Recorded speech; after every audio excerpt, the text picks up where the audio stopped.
Hi, I'm Emilie Guillermin, member of the Kryolan Pro team. Today I'm going to show you how, and also some tips and tricks to use the lipstick Velvet Kiss.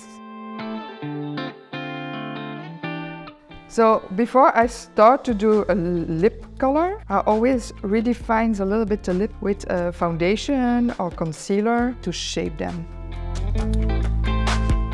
Lipstick Velvet Kiss, it's a satin matte finish, but it doesn't dry out. This is still smooth on the lips.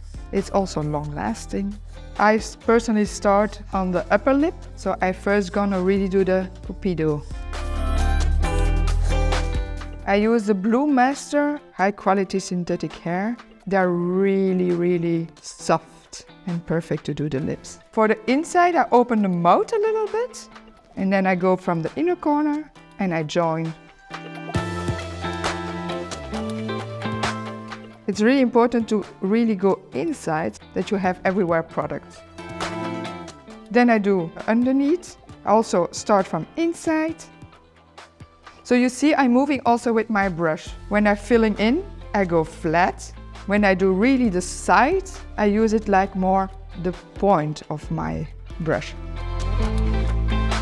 Just do the same, but on the other side. So first, Cupido. Then she can open her mouth, and from inside I join.